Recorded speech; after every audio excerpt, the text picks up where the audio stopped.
There is a term in patchwork called fussy cutting. What on earth does that mean?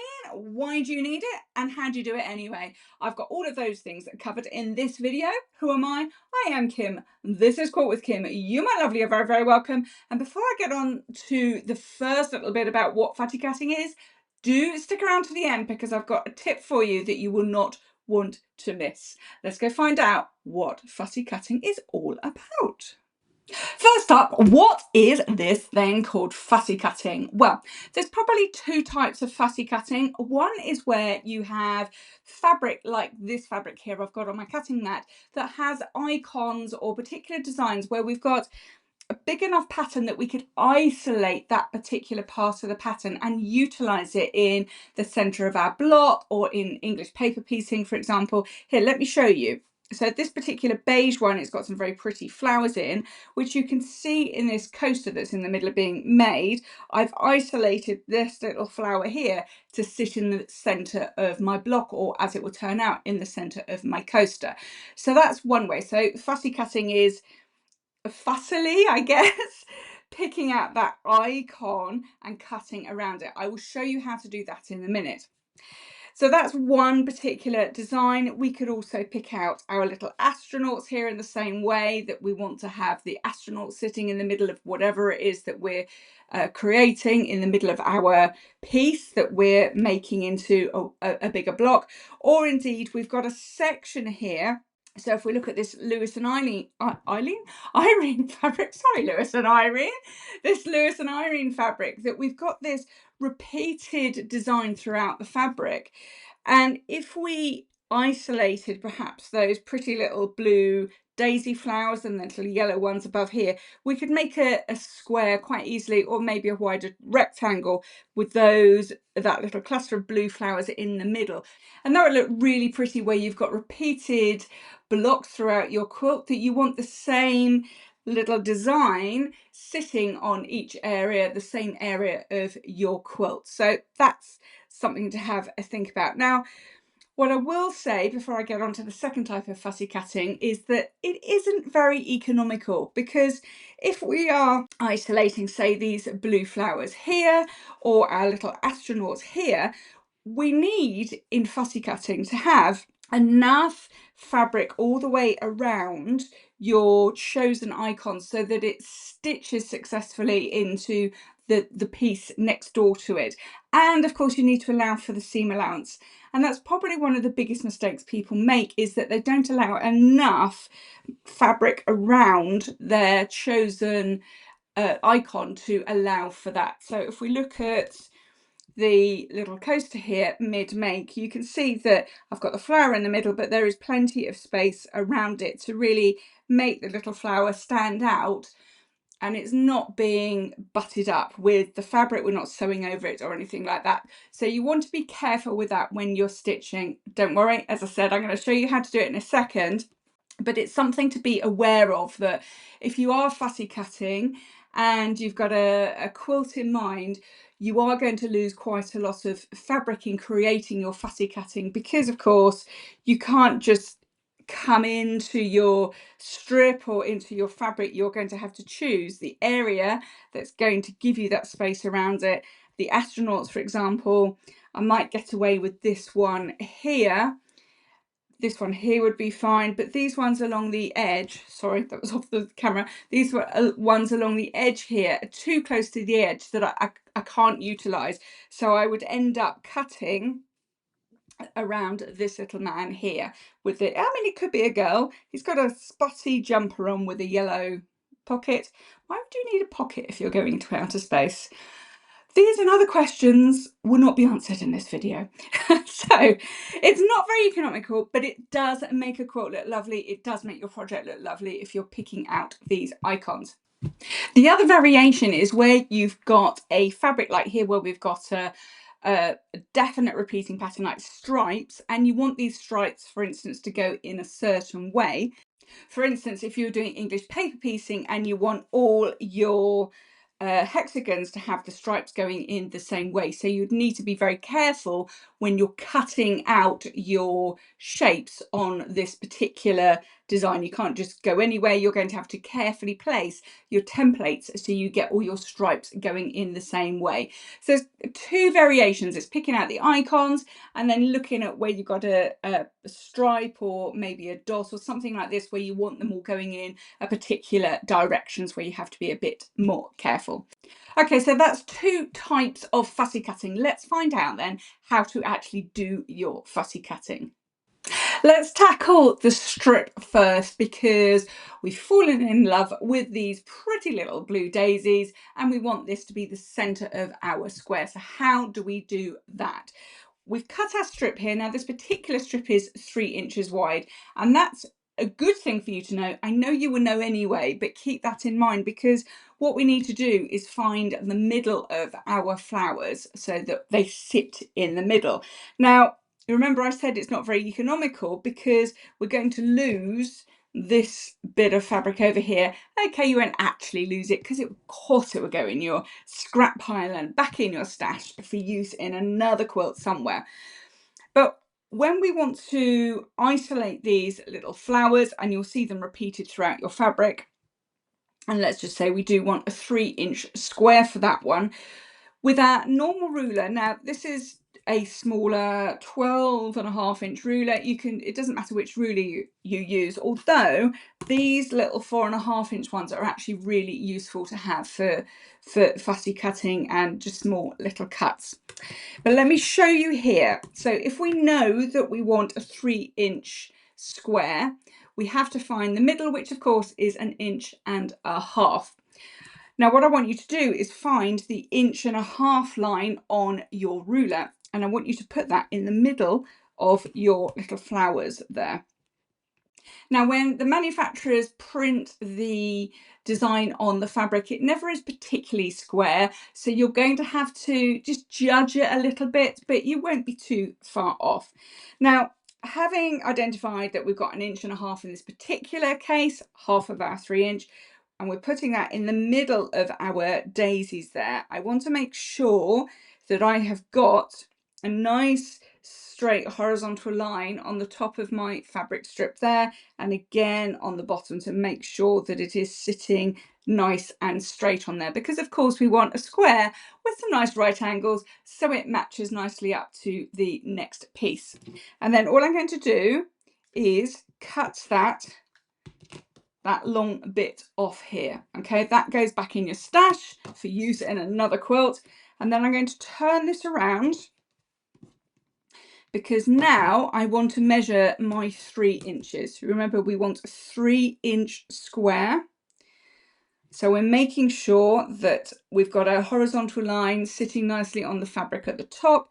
We've got a horizontal line sitting nicely on the fabric on the bottom, and we've got a vertical line. That's a 3-inch line. Can you see here? It's a 3-inch line which is sitting nicely on our left hand edge. And if we're happy with all of that and it's all sitting nicely on our fabric and we're not wibbly wobbly anywhere, then we can cut up there. And you can see, drum roll, we've got our very pretty little daisies sitting beautifully in the middle of our 3-inch square, all ready to be joined onto the next pieces. So that's really a simple thing to do. What about if we wanted to do the same, isolating a little design or a little icon, but with English paper piecing? That's where your templates come in. So let's have a look at that. Before I go on to the English paper piecing fussy cutting, just a note about if you're cutting strips to then subcut down into squares, you do want to make sure that your chosen bit of the design is sitting in the center of your ruler or in the center of your, say, 3-inch strip, so that when you subcut it, you can find your astronauts or your icons and they sit in the middle of your 3-inch squares. Look, if I put this ruler on here, and this is a 4.5-inch wide ruler, and I think to myself, well, I'll pop my astronauts in the middle of the ruler, that isn't going to work for you, because unless you want a 4.5-inch strip, that isn't going to work because your astronauts will be in the middle of 4.5 inches, not in the middle of however wide the strip is supposed to be. So in the example that I had a minute ago with my flowers, that strip was 3 inches. I want to be making sure that when I'm cutting, let's put the ruler the right way around, that those astronauts are sitting in the middle of my 3 inches. So there's my 3-inch line here, and we already know that 1.5 is half of 3 inches. I'd want to make sure that I cut the 3-inch strip. So I'd cut up the side here, I'd turn it around, I'd cut my 3-inch strip, then my astronauts in the center of my strip, then I can subcut very easily. Hope that makes sense to you. If you've got any questions, do pop a comment down below and I'll come and answer them for you. Okay, so that's that. Now, what about English paper piecing? Well, with English paper piecing, we have templates. We work with those because we draw around them and we cut out our pieces. Now, there's all ways to do English paper piecing. This is not the video for that. What I will say is that when you get onto the templates for your English paper piecing, you might find this type of template easier than your standard cardboard template. Yes, you can make cardboard templates. Whole other video on that one. But let's talk about these templates, because when you're fussy cutting, you want to be able to see your icons so that it sits in the middle of your piece that you're about to cut out. Now, these ones are from So Easy, and you can see that we can see through them, obviously, and you can see through that one. Did I really need to tell you that? But they make your life so much easier. Now, the other thing is that on these Perspex ones here, you can see there's a dotted line. Let me just hold that up. If anybody's a palm reader, you could probably read my palm now. Do tell my future, only if it's good, obviously. I don't want to know otherwise. Anyway, we've got a dotted line all the way around the edge there, and that is your seam allowance, and that'll be, as it says there, 1/4 of an inch seam allowance. So your design, your icon needs to sit in the middle of that, of your dotted line. And that's a common mistake that people make, is they'll take it right to the edge of their Perspex template, but then that gets stitched into the next piece, and then obviously that doesn't work, and our poor little astronaut here will lose his toes or half his helmet, and that's not a good look if you're an astronaut.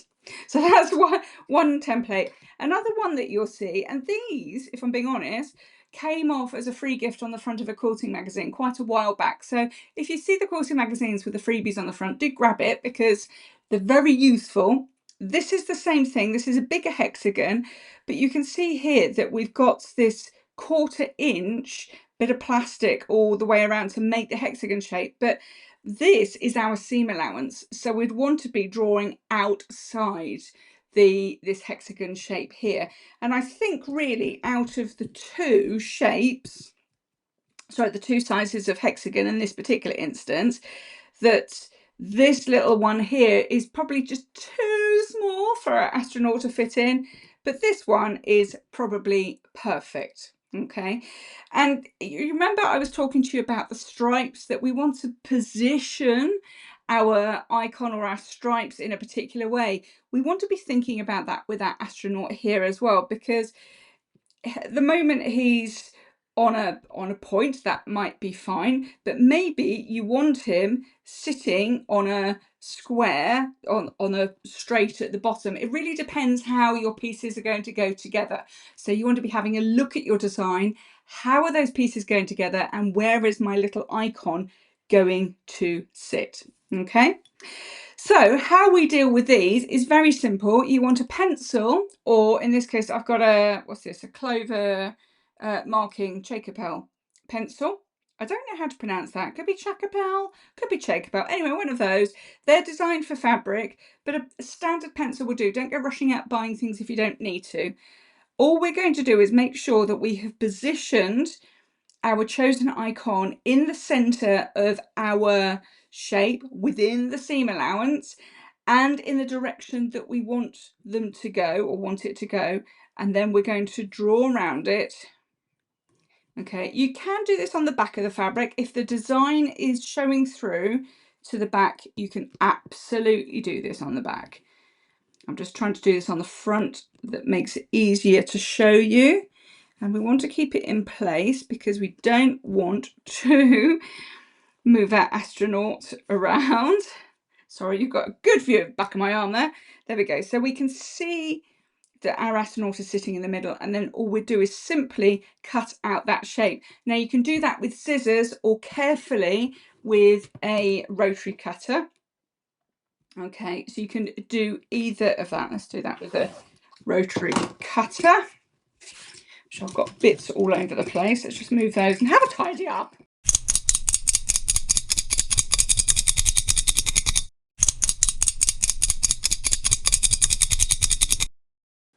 And there we go. We have our little astronaut with icons on his trousers sitting nicely in the middle of our hexagon piece here. You can get these templates in all manner of shapes. I've just got hexagons. I've got a little square here. That's a 2.5 inch square that you can get. I've got a little triangle. That was one of the ones off the front of the magazine, but you'll find them out and about. You can get diamonds and rhomboids and all sorts of shapes and sizes for your templates. So you pick the one that you want and then simply draw around it and make sure that you are outside your seam allowance. And then when we stitch him in place, don't worry, you see I've got a little bit of the white marker there. Don't worry about it because that'll disappear within my seam allowance. Okay, quite magically so. All right, so that's our little astronaut. Now, I'm going to talk about the stripes just for a second, and then I'm going to give you a really hot tip. So don't go away because that bit's important. Let's have a look at the stripes then. Now, I'm on the wrong side of the fabric, so you can see that we can still see those stripes really nice and clearly. I've got my templates again, and we need to have a consider about which way do we want our stripes to go. So you may decide you want them all going horizontal or you want them all going vertical. Whichever is fine, but you need to have a think about that before you start cutting your hexagons out or your squares or whatever shape it is willy-nilly, because with your pattern you will find that some hexagon patterns have your hexagon on a sort of point to point. It will be that way up. Some patterns will have it that way up where you've got the straight on the bottom. Either is fine. Just have a look at your pattern and how it's going to be stitched together, because that'll make a difference to how you position your template. All right, so with these stripes here, let's just say that it is that way up, and when we look at this stripe, you can see just where I've put that hexagon template, I've got a red stripe at the top there, which is cutting across that seam allowance. Can you see just there? Okay, and then at the bottom we've got a red stripe, I don't know, about halfway through the bottom half of the hexagon, and then that sort of finishes. In fact, there's a little light blue stripe which you may not be able to see, or you can just see, which is sitting half and half behind the seam allowance, and that probably isn't the greatest position for this template. All right, so what I want to be doing is having a look and going, okay, well, where do I want those stripes to sit, and then make sure that they are all the same. So a little bit of a fiddling about with our template, and this is where these see-through templates really just come into their own. Let's just say I want the red stripe in the middle there. I would want to make sure that all my red stripes are going through the middle, or maybe you want half with the red stripe and maybe half with the blue stripe. Maybe you want the red and the blue equidistant above that. Can you see how the red and the blue are equidistant above those, the point of the seam allowance there? Can you see that?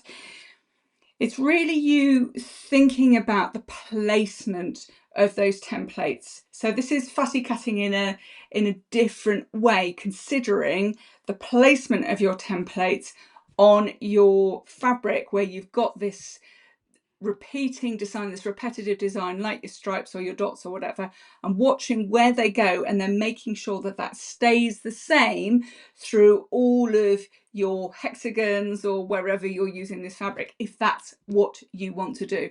I know some people are really fussy about the fabric and they want it all going in the right direction. Other people couldn't care less, and it really doesn't matter. Whatever you want to do is the right thing for you, but if you like it all matching and looking all the same when you're doing your English paper piecing, then you want to be taking a bit of care over that.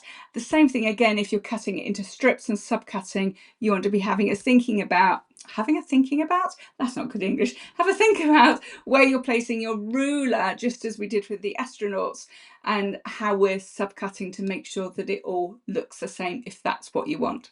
Okay, so that's your stripes. Now, don't go anywhere yet, because I've got a bit of a tip for you that you probably won't want to miss out on, and this is a big mistake that people make, or rather, it's a big thing that they don't consider. So let's have a look at that. The one thing that you really need to take into consideration is the direction of your fabric. What do I mean by that? What I mean is whether you're going straight of grain, whether you're cutting straight of grain, cross grain, or on the bias, and you need to be aware of that. Now, I've got a whole video explaining that in lots of detail, which I'll link up in the description below, so go and check that one out. However, let's have a quick look at what that means to us. If we've got our little astronauts here and they're floating around in the middle of our sky, and let's just say that we want to cut a square and we're blindly putting our square on top of our astronaut because that's how we want him to be, that might not be the best place for you to be cutting. Let me explain why. That is because your fabric has got a warp and a weft and a bias. All right, so your straight of grain is your warp. What does that mean? It means that it runs parallel to the selvage. So here's our selvage at the bottom. Our straight of grain runs parallel, okay, and there is no stretch on that at all. So when we're attaching pieces with straight of grain, you'll find that they fit together beautifully and they don't move about and don't wriggle, and you can seam match. If we are cutting on the weft, which you can do, you just need to be a bit more aware of that. That runs perpendicular, that's a long word, isn't it? Runs perpendicular to the selvage, and you'll find that that has got a little bit of a stretch on it. Can you see that? It's very different to this one here. There's no stretch. And when we go that way, it's got a little bit of a stretch. Test it out on some fabric at home. Find out where your selvage is and do a little pull test. Perpendicular, that means just running at right angles to your selvage, and then do another little pull test parallel. All right, you'll find that that one does not have any stretch, but that one does. If you're cutting on the bias, or if you pull on the bias, you'll find that you've got loads of stretch. Now, the bias means you're at a 45-degree angle to your selvage. Sometimes we absolutely need to cut on the bias. If we're cutting rounds for bias binding, so bias binding means binding is cut on the bias. That means it can go round circles and curves without getting any wrinkles.